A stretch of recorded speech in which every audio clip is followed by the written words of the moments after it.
What's good, everybody? It's your boy Instinct back at y'all with my first versus battle video featuring my boy Korin O'Keefe.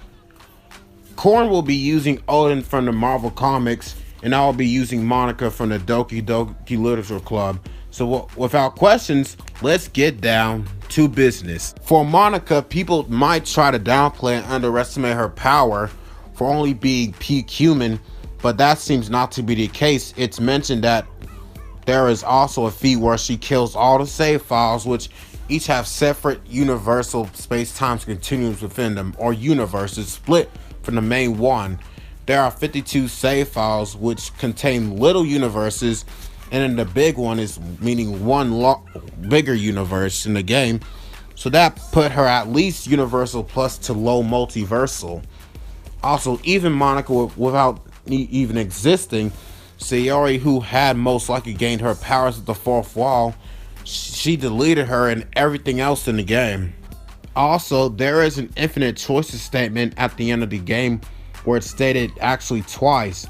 So if you want to go off of that, she should be around multiversal plus, meaning infinite being 40 with hacks, and I'm going to get to the hacks after I get to the speed. Her durability is relative to her AP since she survives while being deleted. Now for her speed, she should be inaccessible, not just because she nearly erases nearly everything in the game, but also she states that before the ending, that time is not even passing anymore. Now for the hacks, she's pretty fucking busted. Fourth wall breaking and awareness, reality warping, meaning she can manipulate the entire game to her liking. She also shows data manipulation, meaning she can alter, create, and delete files related to the game. Monika's notable hacks is plot manipulation / narrative hacks, which cases she was capable of altering events to go over the way she desired. She also has existence erasure and code manipulation because she deleted Yuri and Natsuki, who views them as a mere code. She also has empathy manipulation that she messed with Sayori and Yuri's minds and drove them insane to kill themselves. And more evidence for empathy manipulation is she does this in the game that are outside of the regular script, and some kind of mind manip as well. She also has fate manipulation and negs fate itself as she defies inevitabilities and causes some of her own, making it inevitable for the player to accept her. She also has time manipulation, meaning that she can stop a timeline or rewind to a certain point. She can also resurrect files that have been deleted. She negs death negation, meaning she can still live freely even if she's made of absolutely nothing, which is non-existent physiology / non-corporeal, which also proves to have immortality type 4, meaning she exists as nothingness, and also proving that she has type 5, meaning that she does not exist at all, thus very hard to kill. Her last ability is power nullification, prevented the protag, the MC, from returning to a previous save file. So for the verdict, her AP and durability should be the same, which is universal plus for a low ball, low multiversal for a mid ball, and the same thing could be said for multiversal plus via infinite choices statement and the hacks as well. If you haven't seen my Monika video, click the link in the description so y'all can see my basis power on that. Now that's out of the way, I'm gonna give the mic back to my boy Korin. I'll start off by going over the attack power of Skyfather Odin. For starters, we've seen Odin go toe-to-toe with Surtur, who at the time was powered by the Eternal Flame, and was capable of annihilating the realms that are connected to the World Tree. Odin also forcefully channeled Surtur's flames into Asgard's space and nullified it, before it completely annihilated the realms along with the World Tree. This is very impressive considering these realms have been confirmed several times throughout the comics that they are their own complex universes. And what makes this even more impressive is the fact that the World Tree contains an infinite amount of these realms, or complex universes you could say. And this has been confirmed several times throughout the comics. Odin has also demonstrated that he's powerful enough to tear through the fabric of the Marvel multiverse itself. This is shown during his battle with Seth. And as we know, the Marvel multiverse contains an infinite amount of universes and timelines. So it's honestly clear to see that Skyfather Odin is very high into the multiversal plus ranges in terms of his attack power. Now it's time to talk about speed. Starting off, we know Odin is far faster than his son Thor, or at least base Thor. And we've seen Thor in the past time travel thanks to his raw speed. Thor has even been seen time traveling with Silver Surfer and back, and has consistently kept up with Silver Surfer in combat, and has even blitzed him on more than one occasion. The Silver Surfer has consistently showcased that he's fast enough to time travel thanks to his raw speed. Odin is also fast enough to keep up with an average fed Galactus, who is far faster than the Silver Surfer. It's definitely safe to say that Odin is several layers into immeasurable speed. Now let's move on down the line and discuss Odin's special abilities and hacks. As we know, Odin has the ability to stop time, time travel, and even reverse time. Odin is a very powerful telepath in his own right, and is capable of manipulating the minds of others. Heck, he was even able to affect Galactus, and hold his own in a telepathic battle with him.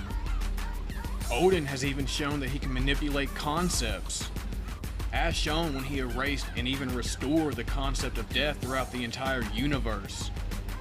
Odin has even shown sealing capabilities, as shown when he sealed the 10th realm inside of a universal-sized prison.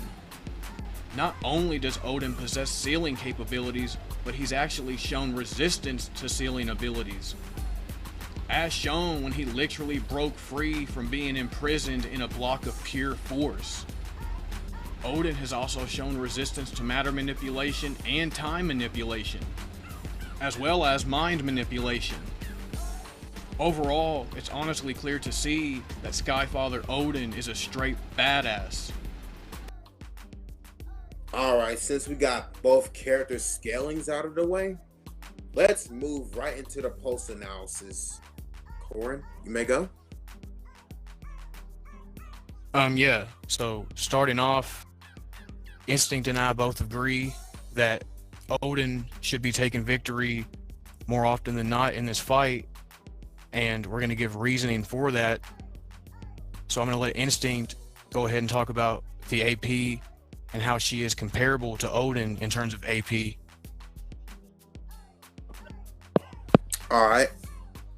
Monika's multiversal plus, which is like same relative to like Odin in terms of AP, because in the end of the Doki Doki Literature Club game, when she says infinite choices after she gets deleted, she states that twice.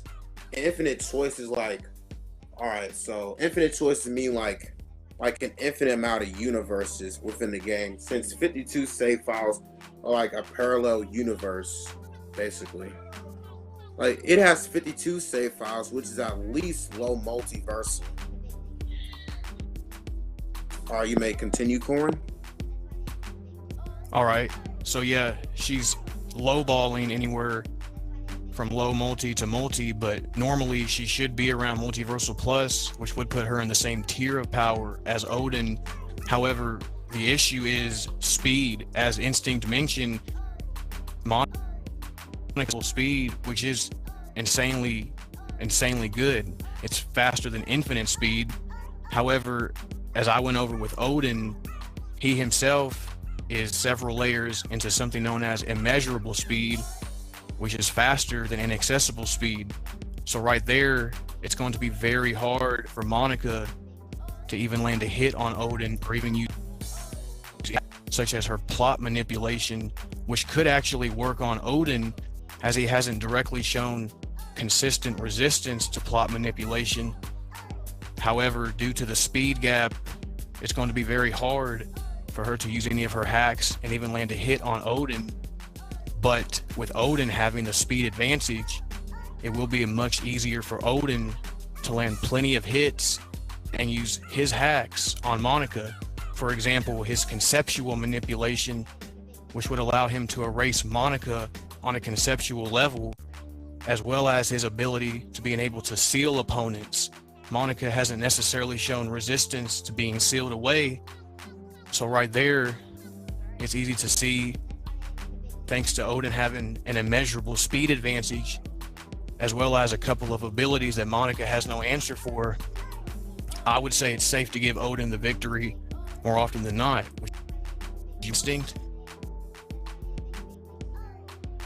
Even if you try to apply empathy manipulation, will try to make Odin kill himself, but then again, he has immeasurable speed and Monika has inaccessible speed. So I don't know how she's gonna hit him with that. Yeah, I definitely do agree. Overall, while this is a very interesting fight, they are comparable. They are in the same tier of power. However, Odin does have an immeasurable speed advantage, which will allow him to use his hacks much more effectively on Monika, rather than her being able to use her hacks effectively on Odin. So overall, we would have to give Odin the victory more often than not with low to mid difficulty. What would you say to that? I agree. All right. Well, the winner is Skyfather Odin. We hope y'all enjoyed this video for what it was. Make sure to subscribe to me and Korin's YouTube channel. Peace.